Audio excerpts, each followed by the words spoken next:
Good evening and how are you.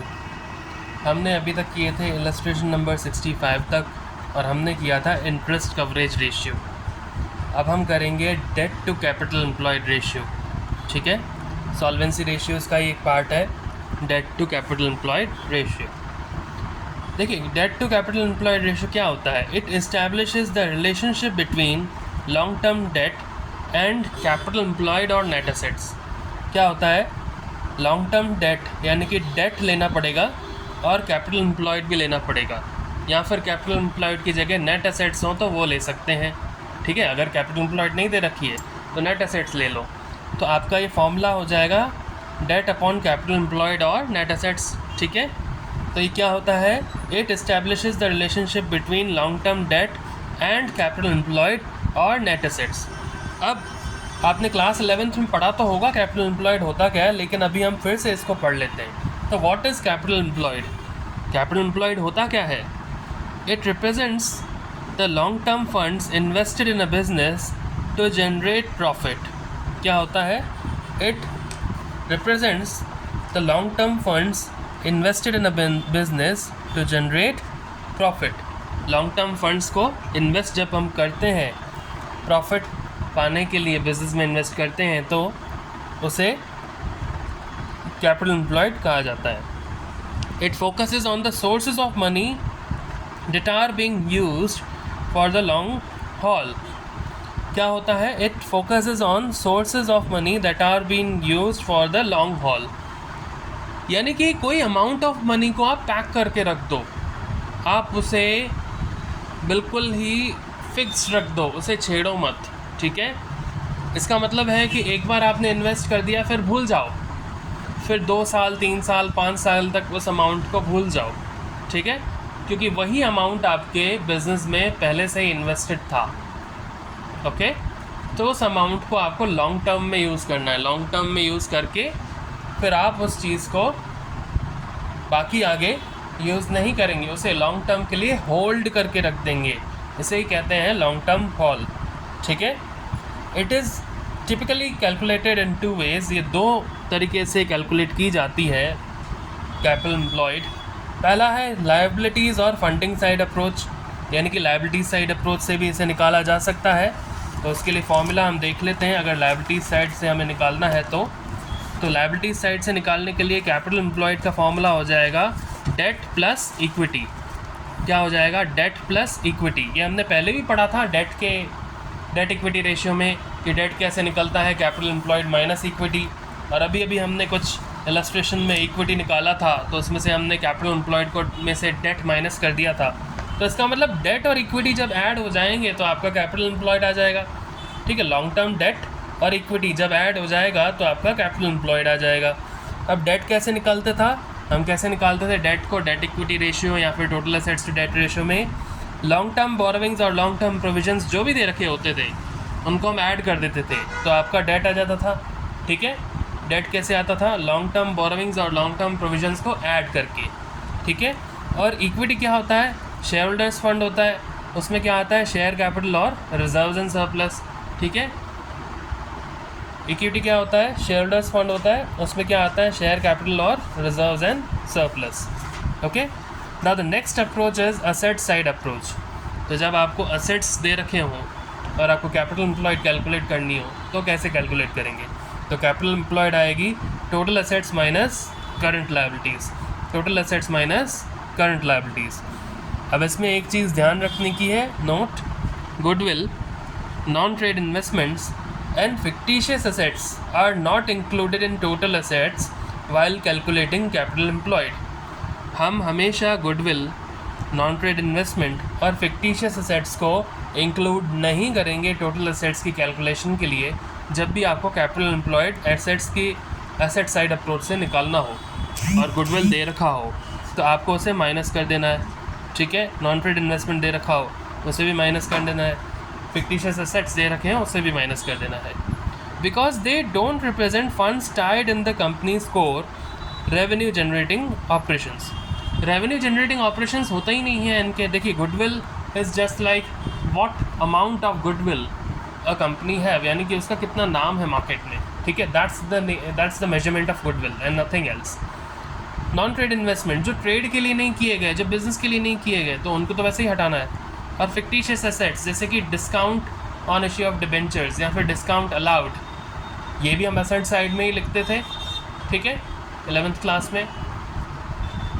तो ये सब चीज़ें जो है ना वो आपके लिए, और देखिए जैसे डेफर्ड रेवेन्यू एक्सपेंसेस, ये भी आपके फिक्टिशियस एसेट्स में आते हैं। तो ये सब चीज़ें माइनस कर देनी है हमें। ये आपके लिए कोई भी जनरेट नहीं कर रहे हैं आपके रेवेन्यू को, रेवेन्यू जनरेटिंग नहीं है ये, इसीलिए इसको माइनस कर देंगे। अब रेवेन्यू क्या होता है? सेल्स, इससे सेल्स पे कोई ज़्यादा इफेक्ट नहीं पड़ता, रेवेन्यू जनरेटिंग नहीं है ये, ठीक है, इसीलिए हम इसमें से माइनस कर देंगे। दूसरा पॉइंट नोट करने के लिए, capital employed measures capital actually invested in the business for its primary purpose. Capital employed क्या होता है?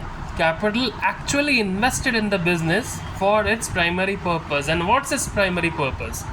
ऑपरेटिंग इनकम कमाना, ऑपरेटिंग प्रॉफिट कमाना या फिर प्रॉफिट अर्न करना, ठीक है, यही इसका प्राइमरी पर्पस होता है। So non operating assets, fictitious assets and goodwill must be excluded to get a true picture of operational investment। तो हमेशा goodwill, नॉन ऑपरेटिंग एसेट्स और fictitious assets को हम माइनस कर देंगे ताकि हम ये देख पाएँ that what is the true picture of operational investment in the business। okay, any doubt? अब हम आते हैं नेट एसेट्स क्या होते हैं। What are net assets? Net assets represent what is left for the owner after the payment of all the debts। यानी कि सारे के सारे डेट्स के पेमेंट करने के बाद ओनर के पास जो भी बचता है, दैट इज़ नेट एसेट्स। यानी कि जितने भी एसेट्स हैं आपके पास, उसमें से जितनी भी लायबिलिटीज़ होंगी, एक्सटर्नल लायबिलिटीज़ होंगी, उनको माइनस कर दोगे तो नेट एसेट्स आ जाएंगे। तो नेट एसेट्स का फॉर्मूला हो जाएगा total assets minus total external liabilities. ध्यान रखना है ये टोटल लायबिलिटीज़ नहीं है, टोटल एक्सटर्नल लायबिलिटीज़ है, ठीक है, इसमें इक्विटी एडेड नहीं है, कैपिटल एडेड नहीं है टोटल एक्सटर्नल लायबिलिटीज़ में, ठीक है। Expression of debt to capital employed ratio कैसे एक्सप्रेस करते हैं? It is always express as pure ratio. ये हमेशा प्योर रेशियो में ही एक्सप्रेस किया जाता है। कैसे एक्सप्रेस किया जाता है? हमेशा प्योर रेशियो में, ठीक है, जैसे कि 2:1, 3:1। अब objective and significance of debt to capital employed ratio. It shows the amount of long term debts in capital employed. ये बताता है कि कैपिटल एम्प्लॉयड में लॉन्ग टर्म डेट का कितना अमाउंट है, क्योंकि कैपिटल एम्प्लॉयड क्या होता है? इक्विटी प्लस डेट या फिर डेट प्लस इक्विटी, यानी कि long term date plus equity. तो इसमें हमें ये देखते हैं हम कि इसमें डेट कितना है, कैपिटल एम्प्लॉयड में डेट कितना है हमारे पास। Low ratio means more security to lenders and high ratio means lesser security to lenders. कैसे? डेट इक्विटी रेशियो अगर ज़्यादा आ रहा है, debt to capital employed ratio अगर ज़्यादा आ रहा है, इसका मतलब आपका डेट ज़्यादा है, लॉन्ग टर्म डेट ज़्यादा है, क्योंकि कैपिटल एम्प्लॉयड क्या होता है? Debt plus equity. अगर आपका डेट मान लीजिए 40 है और आपका इक्विटी 10 है, तो आपका कैपिटल एम्प्लॉयड तो 50 आ गया। लेकिन debt to capital employed ratio निकालेंगे तो डेट 40 है और कैपिटल एम्प्लॉयड 50 है, तो 40/50 यानी कि 80%, यानी कि 4:5, ठीक है, या फिर 0.8:1। इसका मतलब 80% तो आपके डेट है, आपके कैपिटल एम्प्लॉयड में 80% तो डेट है, सिर्फ 20% की इक्विटी है। So this is a higher risk, ठीक है, अ हायर रिस्क। और लो रेशियो को इसीलिए ही लेंडर्स की सिक्योरिटी के लिए अच्छा माना जाता है। Low ratio means more security to lenders. जैसे कि अगर 10 है आपके पास डेट और 50 है आपके पास कैपिटल एम्प्लॉयड, तो 20% ही डेट है। और अगर आपके पास 40 है डेट और 50 है कैपिटल एम्प्लॉयड, तो 80% आ जाएगा आपका डेट, तो वो हाई रेशियो हो जाएगा। High ratio helps the management in trading on equity. Okay, कोई प्रॉब्लम? अब इसमें ये लाइन हमने लिखी, high ratio helps the management to in the trading of equity. कैसे? इसका मतलब इक्विटी कम है, ट्रेडिंग ऑन इक्विटी, यानी कि कंपनी को अपने और शेयर्स को इश्यू करना चाहिए। और बाय डिफ़ॉल्ट जो भी शेयर्स इश्यू होते हैं वो इक्विटी शेयर्स ही होते हैं, ठीक है। तो कंपनी को अपनी इक्विटी पे ध्यान देना चाहिए, उसे और इंक्रीज़ करना चाहिए। तो इसकी इक्विटी जब बढ़ जाएगी तो डेट उसके इक्वल या उससे कम होने लगेगा धीरे धीरे। तो जब डेट कम होने लगेगा तो कैपिटल एम्प्लॉयड की वैल्यू ज़्यादा आ जाएगी। जब कैपिटल एम्प्लॉयड की वैल्यू ज़्यादा होगी, डेट से भी ज़्यादा होगी, इक्विटी से ज़्यादा होगी, तो आपका debt equity ratio debt to capital employed ratio low आएगा। Any doubt? कोई डाउट हो इस पॉइंट में तो आप एक बार फिर से मुझसे कमेंट सेक्शन में पूछ सकते हैं। I will tell you. Okay, आगे बढ़ते हैं। Illustration number 66।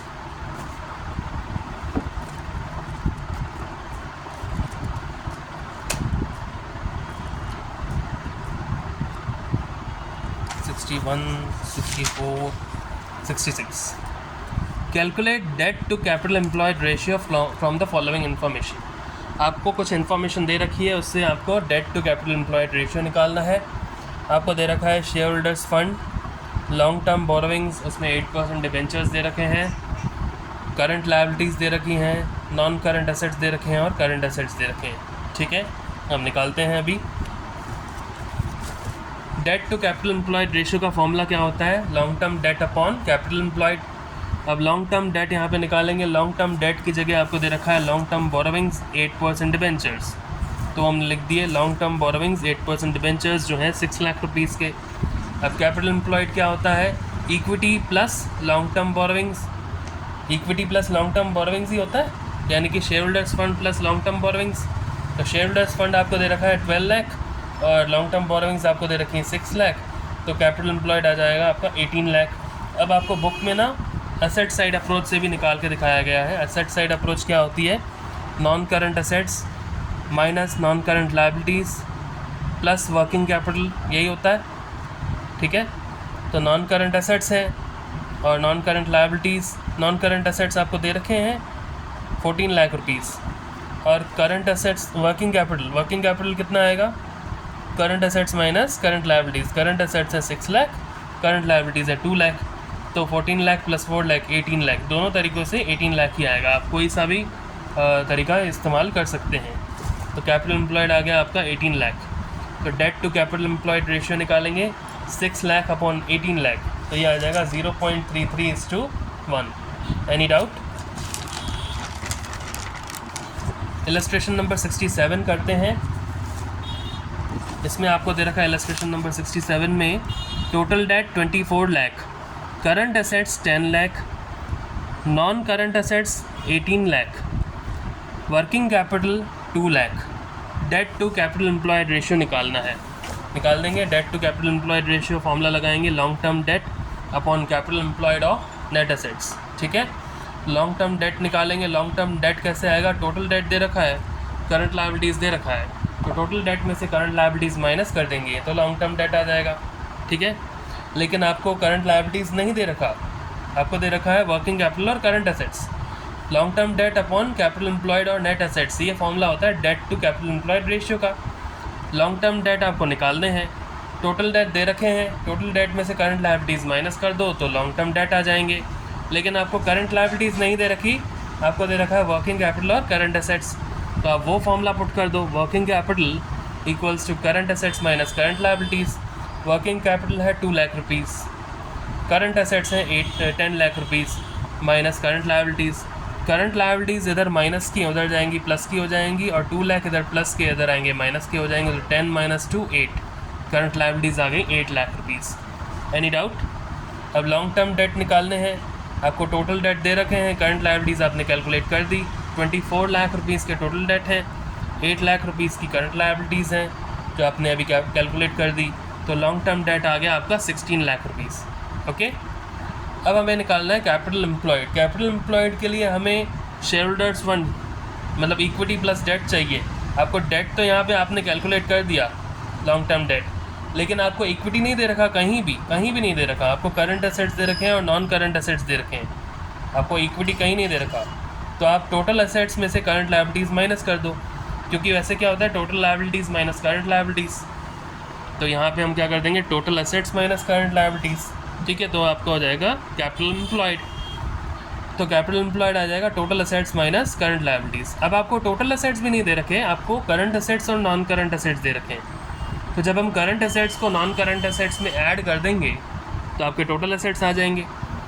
अब क्या है ना, इसके लिए एक और स्टेप को इंक्रीज़ करने से अच्छा डायरेक्टली वैल्यूज़ पुट कर देते हैं। करंट एसेट्स की वैल्यू है 10 लाख और नॉन करंट एसेट्स की वैल्यू 18 लाख, तो 10 + 18 28 लाख हो जाएगा टोटल एसेट्स, जो हमने यहाँ पे डायरेक्टली लिख दिया बिना एक स्टेप को इंक्रीज़ किए।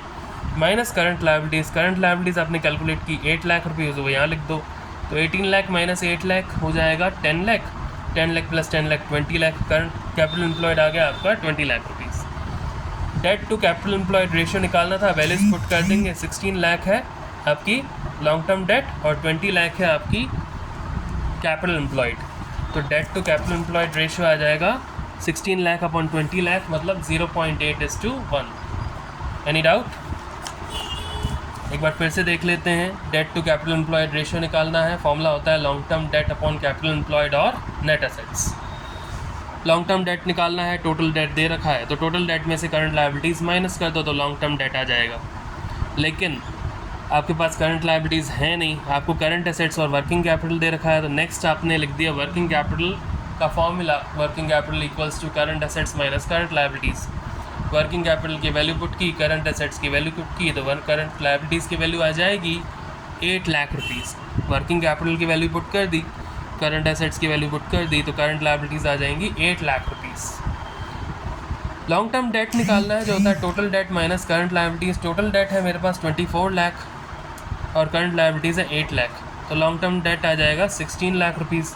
ओके, अब कैपिटल एम्प्लॉयड निकालेंगे। कैपिटल एम्प्लॉयड हो जाएगा total assets minus current liabilities, लेकिन टोटल एसेट्स नहीं दे रखे, करंट एसेट्स और नॉन करंट एसेट्स दे रखे हैं। तो उसके लिए हम एक और स्टेप बढ़ाने से अच्छा ये कर लेते हैं कि capital employed equals to current assets की value 10 lakh, non current assets की value 18 lakh, minus current liabilities की वैल्यू 8 लाख। ये पुट कर देंगे तो आपका कैपिटल एम्प्लॉयड आ जाएगा 20 lakh rupees. Debt to capital employed के रेशियो में वैल्यूज पुट कर देंगे तो आपका debt to capital employed ratio आ जाएगा 0.8:1। ओके, इलस्ट्रेशन नंबर 68 देखते हैं।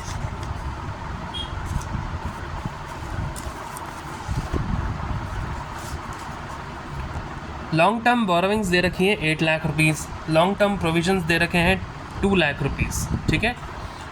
और आपको करंट लायबिलिटीज़ दे रखी हैं, क्या दे रखा है, करंट लायबिलिटीज़ 5 लाख रुपीज़। तो लॉन्ग टर्म बोरोविंग्स हैं 8 लाख, लॉन्ग टर्म प्रोविजंस हैं 2 लाख और करंट लायबिलिटीज़ हैं 5 लाख। और नॉन करंट एसेट्स दे रखे हैं 22 लाख और करंट एसेट्स दे रखे हैं आपको 13 लाख। आपको निकालना है debt to capital employed ratio. तो हम सबसे पहले तो फॉर्मूला पुट कर देंगे debt to capital employed ratio, जो फॉर्मूला होता है long term debt upon capital employed और नेट एसेट्स, ठीक है। लॉन्ग टर्म डेट निकालेंगे। लॉन्ग टर्म डेट के लिए हमें यहाँ पे क्या दे रखा है, लॉन्ग टर्म बोरोविंग्स और लॉन्ग टर्म प्रोविजंस, तो इन दोनों को ऐड कर देंगे तो लॉन्ग टर्म डेट आ जाएगा। Long term debt equals to long term borrowings दे रखा है 8 लाख और लॉन्ग टर्म प्रोविजंस दे रखा है 2 लाख, तो लॉन्ग टर्म डेट आ जाएगा 10 लाख रुपीज़, ठीक है। अब आपको ये पता है कि कैपिटल एम्प्लॉयड कैसे निकालते हैं। आपको एसेट्स दे रखे हैं और आपको करंट लायबिलिटीज़ दे रखी हैं, तो total assets minus current liabilities. Current liabilities आपको डायरेक्टली दे ही रखी है, तो total assets minus current liabilities हो जाएगा। तो कैपिटल एम्प्लॉयड आपका आ जाएगा, टोटल एसेट्स आपको दे रखे हैं, टोटल एसेट्स नहीं दे रखे हैं, नॉन करंट एसेट्स और करंट एसेट्स दे रखे हैं, ठीक है। तो नॉन करंट एसेट्स हैं 22 लाख और करंट एसेट्स हैं 13 लाख, इन दोनों को ऐड कर देंगे तो टोटल एसेट्स आ जाएगा माइनस करंट लायबिलिटीज़ दे रखी है 5 लाख रुपीज़, तो आपका कैपिटल एम्प्लॉयड आ जाएगा 30 लाख रुपीज़। देखिए 22 + 13 तो 35 - 5 30 लाख रुपीज़ कैपिटल एम्प्लॉयड आ गया। Debt to capital employed ratio निकालेंगे, वैल्यूज पुट कर देंगे। डेट है 10 लाख, कैपिटल एम्प्लॉयड है 30 लाख, तो debt to capital employed ratio आ गया 0.33:1। ओके, एक बार फिर से देख लेते हैं। Debt to capital employed ratio निकालना है, फॉर्मूला होता है long term debts upon capital employed और net assets. Long term debt निकालना है जिसमें आपको दे रखा है लॉन्ग टर्म बोरोविंग्स और लॉन्ग टर्म प्रोविजंस, इन दोनों को ऐड कर दो तो लॉन्ग टर्म डेट आ जाएगा। Long term date 8 lakh rupees की लॉन्ग टर्म बोरोविंग्स और 2 लाख रुपीज़ के लॉन्ग टर्म प्रोविजंस, तो लॉन्ग टर्म डेट आ जाएगा 10 लाख रुपीज़। अब कैपिटल एम्प्लॉयड निकालना है, जो होगा total assets minus current liabilities. Total assets नहीं दे रखे लेकिन नॉन करंट एसेट्स और करंट एसेट्स दे रखे हैं, इन दोनों को प्लस कर दोगे तो टोटल एसेट्स आ जाएंगे। माइनस करंट लायबिलिटीज़ दे रखी हैं 5 लाख रुपीज़ की, तो कैपिटल एम्प्लॉयड आ जाएगा 30 लाख रुपीज़। अब डेट टू कैपिटल एम्प्लॉयड के रेशियो में वैल्यूज़ पुट कर देंगे तो आंसर आ जाएगा 0.33:1। अब हम नेक्स्ट जो है इसके बाद में करेंगे। Okay, goodbye and take care.